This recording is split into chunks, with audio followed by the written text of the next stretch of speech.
Quelle belle imprévue et bonne surprise. Vous qui étiez maître des lieux et de maison, même à la Malmaison, qui est une très bonne adresse, vous voici invité en tant qu'artiste. Bah, c'est une longue histoire qui recommence, voilà. C'est vrai que j'ai pas trop parlé, et c'est vrai que j'en parle pas. Même mes assistants savaient que j'avais travaillé, mais j'avais jamais rien montré depuis que j'occupe mon poste à Cannes. Pour des raisons normales, quand on défend le travail, ça ne me serait pas venu à l'idée de montrer mon travail à Cannes. Voilà. C'est une belle histoire que je vis avec Hélène Finker, qui est mon attachée de presse depuis 15 ans, qui a ce lieu qui m'a fasciné la première fois que je l'ai visité. Comme tous les gens qui viennent dans cette maison, qui voient cette maison qui est donnée à certains artistes performeurs jusqu'à présent. Donc, un jour, Hélène m'a dit « Mais pourquoi ?» Hélène savait que j'avais travaillé la peinture pendant 30 ans quand même. Et Hélène m'a dit « Pourquoi tu fais pas un truc la villa abandonnée puisque tu l'aimes ?» Alors donc, je lui ai dit « Écoute, oui, pourquoi pas ?» Alors j'ai commencé à écrire une nouvelle. Et puis ça a trotté dans ma tête. C'est quand même, ça fait 30 ans aujourd'hui, hein, le jour est bienvenu, ça fait 30 ans que j'ai arrêté de travailler, moi personnellement, la peinture. Voilà. C'est ce qu'on voit au premier étage. Alors En montant les escaliers, on remonte le temps. La collection qui est présentée ici, c'est juste une bribe. Il y a à peu près 60 pièces dans les petits formats, et puis il y a une trentaine de grands formats comme ça. Et c'est dans une série, hein. Moi j'ai toujours travaillé la série. Voilà, donc on a décidé de ne pas montrer la série, et à partir de ce moment-là, j'ai dit, écoute, on va essayer de remontrer les pièces, parce que les Niçois ne savent pas qui je suis. Ils me connaissent à travers la Malmaison et les expos que je monte. Et on a décidé avec Hélène de montrer des travaux que j'ai faits dans les années 70 et jusqu'en 1982. Ouais. Le moment 1982-86 où j'ai arrêté de travailler. Il y a eu des fuites, parce que j'ai eu beaucoup de canoës quand même. Oui. Non mais c'est une fuite voulue, hein, dans le sens où on s'est lâché. On a dit on fait un truc avec Hélène. Moi, au départ, ce qui m'intéressait, c'était d'écrire sur cette maison. Ouais. Je suis d'ailleurs en train de faire un roman, hein, depuis 2 mois. J'ai commencé, la nouvelle est la base d'un roman. Donc je suis en train de travailler sur ce roman, qui va s'appeler Cameline. D'accord. Voilà, est-ce un bâti, est-ce une femme? Ça peut devenir un amour, en tout cas. Il faudra lire. Voilà, il faudra lire, voilà. Oui, ça on se positionne pour les droits de cinéma. Oui, d'accord. On n'y est pas encore. Bon, mais enfin, Cameline, ça peut être une fort belle personne. Le chaland, oui, c'est sûrement une très belle personne, parce que cette maison, elle est pas masculine, elle est féminine. Elle est féminine pour moi. J'avais l'impression quand j'écrivais cette nouvelle d'avoir affaire à une maîtresse. Ça a été une maîtresse pendant quelques mois, le temps d'écrire cette nouvelle. Je fais de la photographie quand même depuis de nombreuses années. Là aussi, c'est pareil, j'appuie sur le bouton. Il y a une époque, j'avais un petit laboratoire dans mon appartement où je développais en argentique les photos que je faisais. Quelle belle époque. Quelle belle époque. Ah ouais. Non, mais elle n'est pas perdue. Elle n'est pas perdue. Elle n'est pas perdue. Elle n'est pas perdue. C'est une époque qu'on attendait. Elle n'est pas perdue. D'ailleurs, avec Hélène, il y a un labo photo dans cette maison, parce que le mari d'Hélène, François, fait de la photo argentique. Et je m'étais dit, 80 photos, le temps que je refasse un peu, que je revoie un peu la technique de développement. C'est beaucoup... André Villas m'a beaucoup aidé, d'ailleurs, qui vient de nous quitter. J'ai beaucoup pensé à lui ce soir, parce que un jour, lui qui ne faisait pas de numérique, il m'a dit « Tu devrais essayer le numérique par rapport à ce que tu fais ». C'est très drôle, hein, lui qui a passé sa vie dans son labo à développer toutes ces photos. Hein. Voilà.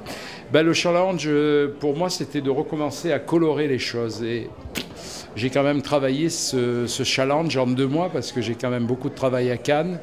Donc je me suis couché plus d'une fois à 3 heures du matin là, ces derniers temps pour terminer cette série. Maintenant c'est fini, on n'en parle plus. Elle est là, il en reste encore un peu à Cannes. Je vais passer à autre chose maintenant. Parce que je suis devenu collectionneur parce qu'il y a un moment, je vendais quand même les œuvres, mon travail. J'ai vécu quand même à Marseille correctement du travail que je faisais comme peintre. Mais je collectionnais très peu, je faisais des échanges avec mes copains à Marseille, au Tarbes, à Candy, Viala. On s'échangeait des boulots, mais on n'avait pas l'argent d'acheter des choses. Et puis ensuite, j'ai été amené à conseiller quelques crétins dans ma carrière. Ah, si tu nous trouves un Matisse, on est là, hein, des gens qui avaient beaucoup d'argent. Je trouvais des Matisse à l'époque, des dessins ou des choses ou Matisse ou le reste, et je les appelais, allô, j'ai quelque chose pour toi. Oh, ben Lester, tu nous fais chier, c'est pas le moment. Crac, on raccrochait. Bon, et à partir de ce moment-là, non, mais j'ai commencé à me dire, si moi j'achète un Matisse 400 € et que je vais le revendre 400 000 €, pourquoi je n'achèterais pas un Matisse pour moi et je le garderais? Et j'ai commencé il y a 15 ans à construire amplement ma collection. Mais c'est parti dans un rythme de folie parce qu'il y a eu des moments où il n'y a pas une semaine où vous êtes venu chez moi. Déjà c'était bien encombré. Maintenant c'est encombré. Il y a des passages pour aller de la salle de bain au lit. Sous le lit, il y a des choses. C'est pour ça qu'on ne peut pas les apprécier, il faut pas les regarder. Ils sont tellement entassés. Non, vous allez aux toilettes, vous prenez Picasso, Dali. C'est un peu ça. Non, parce que moi, personnellement, je m'accorde beaucoup de temps pour regarder ce que j'achète. J'achète, je stocke. D'abord, je fais encadrer, je décadre et je fais encadrer. Et croyez-moi, j'ai ma passion. Alors là, quand je regarde les choses, je passe beaucoup de temps, lumière des songes, mon exposition. Et moi, l'art pour moi, de la façon dont je le vis, je le partage aussi avec quelqu'un, mais de la façon comme je le vis, c'est lumière des songes pour moi aussi, parce que vous ne pouvez pas savoir ce que, si je ne regarde pas, j'ai pas la maladie comme ça, c'est-à-dire stocker. J'ai quand même, je pose des regards. Mais à quel moment vous pouvez les poser? Vous voulez que je vous donne mon emploi du temps le matin? Je me lève tous les jours à 4h30, 5h, je fais mon café. Je vais dans ma salle de bain, je me regarde un peu, hein, comme ça, je prends mon bol de café et je vais aux toilettes. WC. Pour l'instant, c'est pas très artistique. Non, mais attendez. Là, il faut bien commencer. Là, je peux vous dire que ces 20 minutes que je passe aux toilettes, j'ai installé une toilette spéciale, mes amis le connaissent, et j'ai mis une étagère de plexiglas, et je pose tous les jours un objet, et j'écris. Je corrige. Bon. Ça non, mais je regarde terriblement. Et dans la journée, je m'accorde des moments pour regarder ce que j'ai dans ma collection. Et je regarde ma collection. Et alors, pour regarder ma collection, c'est infernal parce que je suis obligé de déplacer des montagnes. Justement, mais il n'y a pas un système. Non, mais de là. Vous me donneriez cette maison, j'adore cette maison pour ça, parce que je la laisserai dans ce jus, et elle serait, j'ai une similaire à Cannes, hein. J'ai un truc un peu organisé comme ça, qui est un peu moins grand, mais au début j'étais comme j'accroche là, j'ai des endroits chez moi où c'est... Comment? Ça met les vieilles maisons. Ah oui. Des maisons qui partent. Si j'avais les moyens, je construirais ma maison, un cube. Mais l'entrepôt, vous savez, cette notion on ne peut pas... Rien n'est plus chiant que de regarder toujours la même chose. Et justement, ça c'est le bon côté qu'on a, moi, que je peux avoir par rapport à ma collection. Tout le monde me dit, oui, mais ça sert à quoi de cumuler? Non. Je peux vous dire que j'ai des moments et je sais comment je range les choses et pendant un certain temps, j'ai pas envie de les voir. Et quand vous les redécouvrez, que vous venez de recevoir votre feuille d'impôt, ou que vous avez l'autre connard qui vous téléphone et qui vous fait chier, et que vous vivez dans une société de merde, vous êtes très content de vous isoler dans ces choses-là. Moi, c'est un plaisir. C'est quand j'avais 20 ans et un peu plus et que je faisais l'amour, ben, j'ai les mêmes sensations aujourd'hui avec ce que j'aime faire. Et voilà, il y a des choses, il y a des émotions qui sont... Je ne sais pas si on peut les partager, ces émotions. Non, parce que quand on a son tableau, on le veut que pour soi. Je ne sais pas, c'est difficile à partager. Parce que quelque part, on n'est pas dans la normalité. On n'a pas la même émotion, chacun On a une émotion différente. a un peu exclu les autres, on a un peu, vous voyez ce que je veux dire? Ça dépend avec qui vous vivez aussi. Non, c'est pas, je pense pas à mon amour, hein, je pense pas à ça. Je pense au... Si vous partagez avec des gens qui vivent comme vous, qui adorent ce que vous avez, il n'y en a pas beaucoup. C'est rare. On peut que aimer. Il n'y en a pas beaucoup. C'est rare. Il n'y en a pas beaucoup. Et vous savez, le périmètre autour de moi où je chie, il est très limité. Avant, je faisais des kilomètres, j'étais capable d'aller... Il y avait un antiquaire où il y avait un truc de Lille à Lyon qui me téléphonait le vendredi soir, le samedi matin, je partais à 4h du matin et j'allais acheter le tableau ou la gravure ou le truc. Bon, maintenant je me suis calmé parce que je commence à être fatigué de rouler. Mais je vais raconter ma vie de collectionneur parce que c'est incroyable ce que j'ai fait avec la collection et de la façon dont j'achète. Parce qu'il y a toujours des gens qui... ça fait partie de cette société de gaspillage. Je ne peux pas tout vous raconter, là, moi, ce soir. Le gaspillage par rapport à l'art. Non, mais parce qu'on jette, on est dans une société où on jette. Vous allez dans les trocs de Lille. J'ai un troc de Lille où je viens au moins une fois tous les 15 jours sur l'est de Nice. Si vous savez ce que j'ai acheté, ils ne sont pas là. Si vous savez ce que j'ai acheté, mes assistants qui sont là, ils connaissent ma collection. Mais c'est fou. Pour 5 €, vous allez acheter, j'ai acheté un tableau récemment de Lin Funingham. C'est un artiste chinois qui a vécu à Paris. Ça vaut la peau des fesses actuellement. Bon, ben, c'est un truc que j'ai acheté 10 € il n'y a pas longtemps. Vous allez passer devant ça et vous allez le laisser. Il y a des gens qui trouvent un pépite par terre. Voilà. Pas que c'est là. Bon, mais moi, ma collection, elle est partie de la connerie en me disant celui-là me demande de lui trouver un tableau, je lui trouve le tableau, il n'en veut plus. Et pourquoi moi je ne vais pas l'acheter? J'ai commencé à collectionner comme ça parce qu'il y a eu un moment, vous savez, quand on fabrique des images, elles sont déjà difficiles à... Les images, vous les regardez pendant des heures et des heures pour les aboutir. Alors il y a un moment, vous avez besoin de... Moi je me rappelle quand j'étais à Marseille... Ah oui, il y a ce problème-là. Mais la collection, il a fallu que je continue dans mon métier de conservateur. Tous mes confrères conservateurs ne sont pas collectionneurs. Ils me disent, ah, je prends Valoris, je prends même ici à Nice, je suis une exception à collectionner. Parce que j'ai pas honte de dire que j'ai plus de 4000 pièces dans ma collection. J'ai plus de 4000 pièces dans ma collection.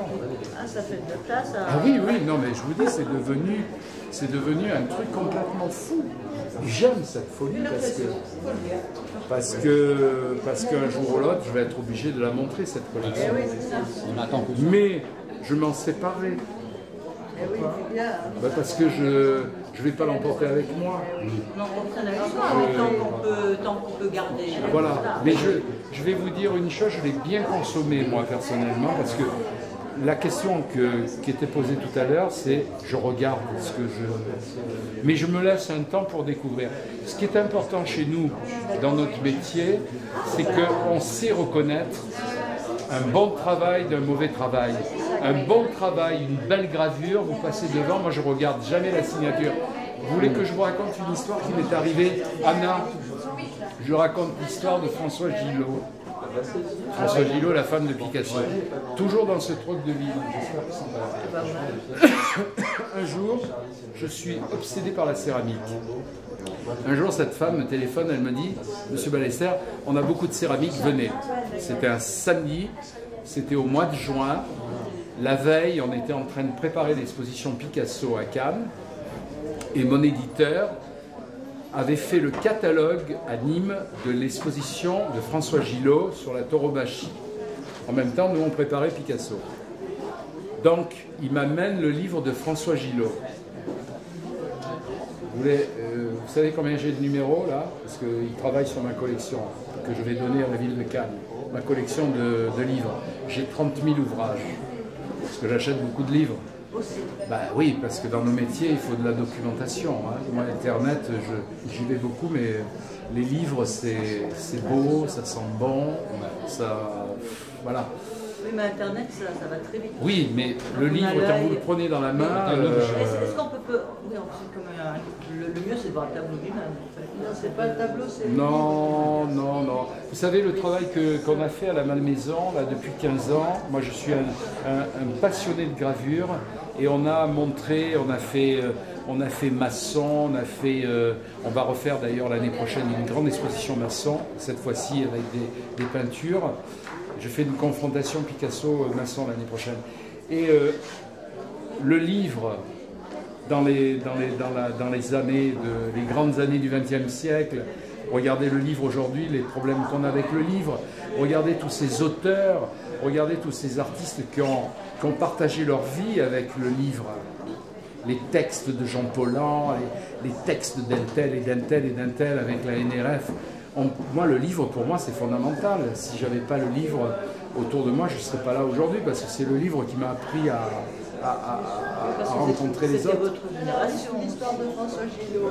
Oui, François Gillot, donc j'ai le catalogue de François Gillot dans les mains. C'est le vendredi ou le jeudi, et le samedi, je vais dans mon troc. Et je vais pour acheter une trentaine de pièces de céramique. Et je prends les céramiques parce qu'il y avait tous les brocanteurs de Nice là, qui étaient là, qui commençaient. Je mets toutes les céramiques sur le comptoir et je vais en haut, là, ils ont un espace où il y a de la peinture. Et je vois un joli paysage, mais un joli paysage. Et je prends ce paysage, je vois 7 ou 8 euros, je prends le paysage et je le descends.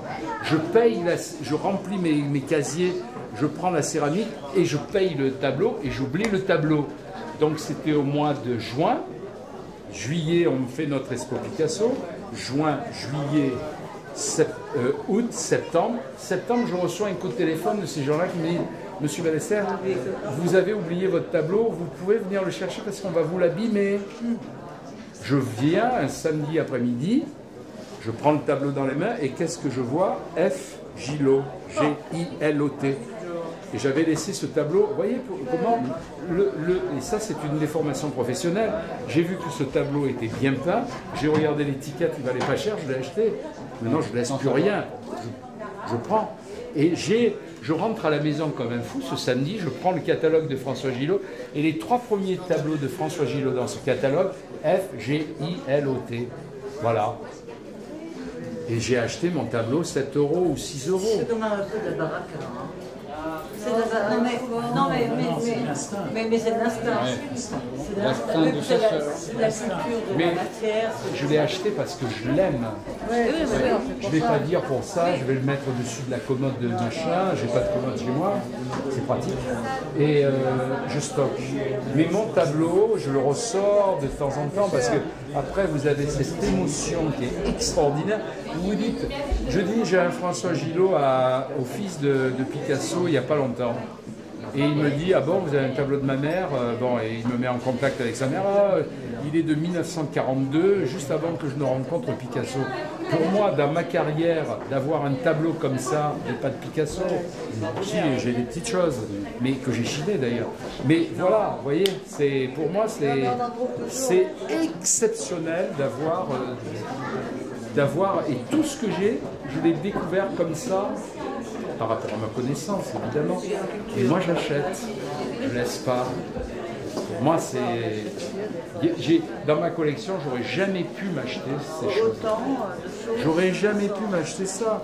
Vous savez, dans la fonction publique, on ne gagne pas énormément. Voilà. Mais... Et tous mes assistants, achète de la peinture.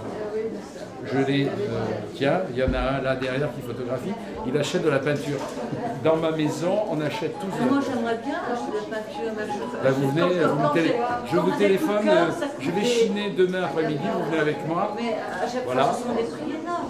Ben oui, mais alors, Je ne fais pas exprès, mais... le cours Soleilla, il y avait Ferrero tout à l'heure qui était là.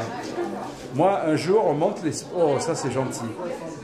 Je monte l'exposition Armand avec Ferrero. On est sur le cours Soleilla, c'était un matin, il était bonjour. Ça va? Bonjour. Allez, on t'interrompt pas. Alors moi, un jour, je vois Ferrero sur le cours Soleilla. Et je lui dis, qu'est-ce que tu fais en ce moment? Il me dit, viens me donner un coup de main. Excusez-moi. Non, mais voilà, il prend le relais. Il prend le relais. Et Ferrero, on était en train de monter une exposition d'Armand. Je passe devant un truc marron, mais des écritures un peu tordues et sauvages. Je dis à Ferrero, oh, regarde ce truc-là, putain, ce que c'est beau. Il me dit, c'est pas pour toi. Il prend le truc, il va.